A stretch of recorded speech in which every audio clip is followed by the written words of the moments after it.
Welcome back. We are still covering the African tour of President Abdel Fattah al-Sisi, which took him earlier to Angola, Zambia, and last but not least in Mozambique. And as we were watching on Nile TV International, the press conference in which President Abdel Fattah al-Sisi, along with his Mozambique counterpart, spoke about the summit talks they had and about the important issues of mutual concern they discussed, and about also the mechanisms of cooperation between the two brotherly nations. To shed more light on the press conference on the African tour of the president, we are very much delighted to have with us via phone His Excellency Ambassador Ali El Hefni, former Assistant Foreign Minister for African Affairs. Thank you very much for being with us, sir, and a very good afternoon. Good afternoon.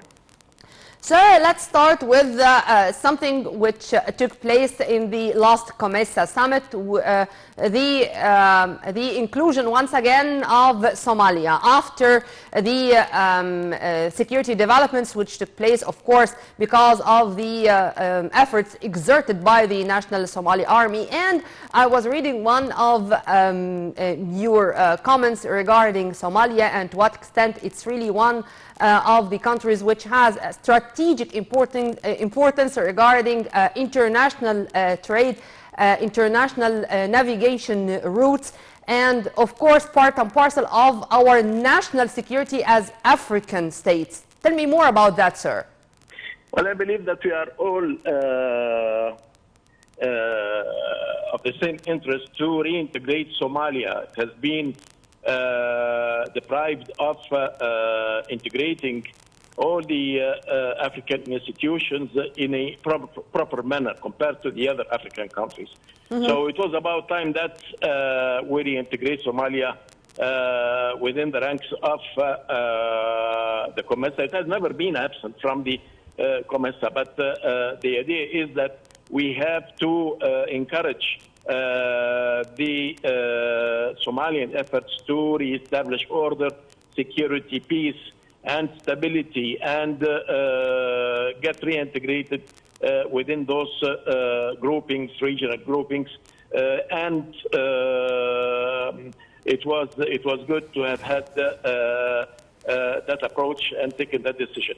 Now, what I want to say is that it was wonderful to see that President Fattah al-Sisi has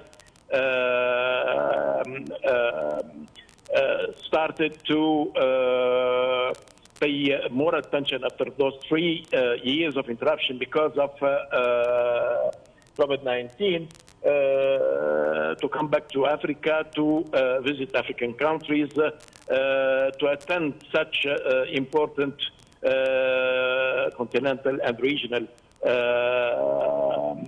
forums, and to visit this time the southern nations, African nations, because he has been to the other 4 corners of regions, I mean, North, East, West, and Central Africa, but not yet to the Southern Africa. And our African foreign policy is based on the idea that we have to reach all the African countries, interact with them, pay visits at the highest level and different levels to those countries. We have interests in keeping with the same pace of developing those relations with those countries, and we have a lot to share with them. We have accumulated a lot of expertise and experiences during the last few years, and the African countries, they look for sharing with Egypt such experiences and expertise. And this is what the president has offered today, whether it has to do with the anti-terrorist policies of our African nations, or with regard to providing the necessary training, rehabilitation. Amen to that, sir. Referring to Africa in general as our strategic depth, this is indicating a lot, in fact. Exactly. And as President Abdel Fattah el-Sisi is keen to visit many African countries, he is also keen to receive many of his African counterparts and other delegations, high-ranking delegations on the ministerial level, businessmen, joint commercial committees, you name it. In addition to, last but not least, the event which took place regarding African health. This was also another field of cooperation which was focused upon recently. But sir, in addition to what you've kindly mentioned, also the summit diplomacy. I mean, on the sidelines of COMESA, President Sisi was keen to meet with other counterparts and also to speak in more details about boosting bilateral ties and above all expressing Egypt's keenness and readiness to exchange expertise in all domains with our brotherly nations of Africa. If you please elaborate on that. And in particular to explain even more and in depth our position vis-à-vis the Ethiopian so-called dam. Exactly, dam. And in fact, we are receiving good echoes. We have heard this through the press conference held in Angola.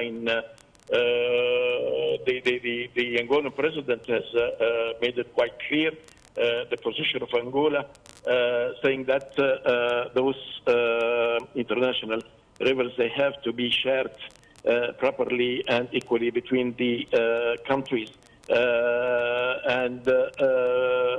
In fact, this is another aspect which is very important.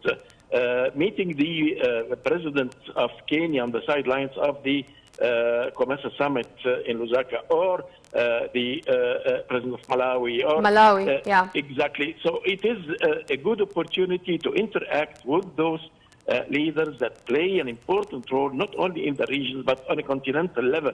And we do have a lot of values that we share together. We have the same vision with regard to the Africa that we would like to see happening in the coming years, in the coming decades, until 2063. So there is a lot to discuss now. Mind you that those interactions that are based on solid relations, bilateral relations, and multilateral or African relations in so many fields. With Kenya, it's one of the main importer of Egyptian goods, and Egypt also import a lot of goods from Kenya. So the trade relations between the two countries are quite important for the two countries, and I would like very much to pursue this and to develop even further. So this is the importance of those interactions at the summit level, at the heads of states level. Sir, if you permit me to interrupt here, our deeds are reflecting our words. I mean, what we say is what we do. I mean, we are not against the development of any African country. On the contrary, you know, it made me very proud to see many times this sign on the headquarters of any foreign ministry in any African capital, that this was constructed by the Egyptian Arab contractors. For example, you would find one of the public figures in many of the African countries, engineer Ibrahim Mahlab. I mean, far from being a former prime minister, he is one of the engineers and one of those who was all the time there for the best interest of this African brotherly nation, representing Egypt. This is what we do. I mean, how do you see all the time proving via deeds, not only works, that we are not against the development of any African country? We are with and we are ready to share, to support, to give a hand.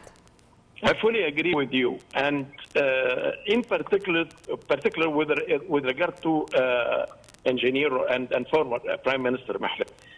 He is very well known in Africa.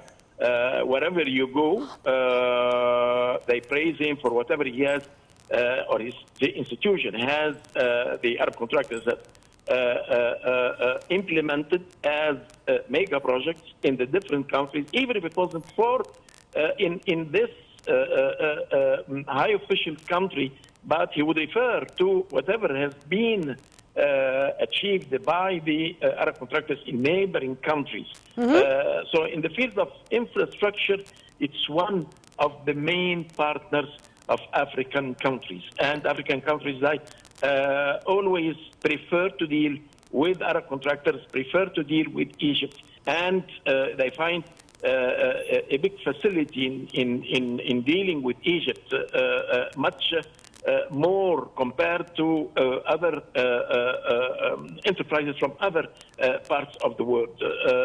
Ambassador Hefni, as usual, I enjoy our discussions, but unfortunately we're running out of time. I'm going to leave you, sir, with a promise to have you again, whether via phone or live here in the studios, to speak in detail about our relations with our brotherly countries of Africa. Thank you very much for your input, sir, and have a very good afternoon.